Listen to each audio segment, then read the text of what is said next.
पनौती शब्द कुछ दिनों पहले बड़ा ट्रेंड में था, मगर असली पनौती कौन है जरा इस खबर से समझिए।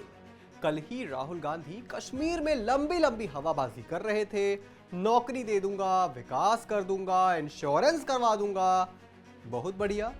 मगर अभी 24 घंटे भी नहीं बीते थे कि कांग्रेस के शासन वाले स्टेट के सीएम सुर्खियों में आ गए और सिद्धारमैया को करारा झटका देते हुए कर्नाटक हाईकोर्ट ने कहा कि जमीन घोटाले की जांच होनी चाहिए। इस पूरे मामले का अपडेट हम आपको देंगे, पर उससे पहले अगर आपने हमारे चैनल को सब्सक्राइब नहीं किया है तो अभी सब्सक्राइब कर लीजिए और बेल आइकन दबाना ना भूलें। नमस्कार, मैं हूं आपके साथ स्नेह श्रेयस। आयोन भारत देख रहे हैं आप। मूडा स्कैम क्या है, इससे जुड़ी डिटेल रिपोर्ट हमारे चैनल पर मौजूद है। अगर आपने मूडा स्कैम से जुड़ी पूरी खबर आपको नहीं पता है, अगर आप जानना चाहते हैं तो आप हमारे चैनल पर देख सकते हैं। खैर, आपको इस स्कैम से जुड़ी थोड़ी जानकारी दे देते हैं। ये पूरा भ्रष्टाचार का मामला जमीन से जुड़ा हुआ है, जमीन घोटाले से जुड़ा हुआ है। साल 1992 में urban development organisation, Mysore urban development authority, जिसे शॉर्ट फॉर्म में मूडा कहा जाता है, इससे जुड़ा ये पूरा मामला है, जिसमें मुख्यमंत्री सिद्धारमैया से लेकर उनकी पत्नी और उनके साले साहब का भी नाम सामने आया था। जब ये मामला खुला तो एक और सिद्धारमैया कांग्रेस की परंपरा को आगे बढ़ाते हुए ईमानदारी की दुहाई देते रहे, मगर कोर्ट ने उनकी एक ना सुनी। कर्नाटक के राज्यपाल थावरचंद गहलोत ने 17 अगस्त को सीएम सिद्धारमैया के खिलाफ मुकदमा चलाने के लिए सहमति दी थी।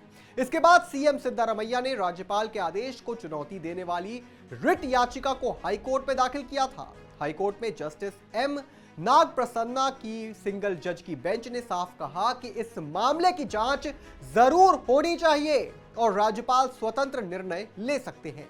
कोर्ट ने 3 महीने में जांच रिपोर्ट जारी करने का आदेश भी दे दिया। इससे पहले हाईकोर्ट ने 12 सितंबर को सारी सुनवाई पूरी होने के बाद मामले में आदेश सुरक्षित रख लिया था।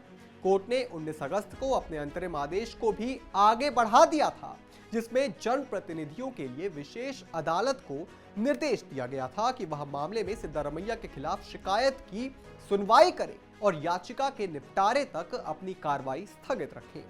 अब जरा ये समझिए कि मामला कितना गंभीर है। देश में अब चुनिंदा जगहों पर ही कांग्रेस की सरकार है, जिसमें से एक कर्नाटक भी है। राहुल गांधी अगर कश्मीर में वोट मांगते हैं और विकास की दुहाई देते हैं तो जनता कर्नाटक का हाल नहीं देख रही है क्या? अगर चुनिंदा जगहों पर ही सरकार होने के बावजूद आप बड़े बड़े घोटाले करते हैं तो आपकी मानसिकता साफ झलकती है। राज्य की जनता के बारे में छोड़िए, आपको खुद की पार्टी की भी चिंता नहीं है, क्योंकि जनता वोट सिर्फ पार्टी के काम और उसकी छवि को देखकर करती है। आज अगर कांग्रेस का सुपड़ा साफ है तो इसका साफ कारण सिर्फ कांग्रेस की भ्रष्टाचार वाली छवि है। तभी हमने आपको शुरुआत में कहा था कि एक शब्द पनौती बहुत ट्रेंड में था, और पनौती कौन है ये आप देख लीजिए।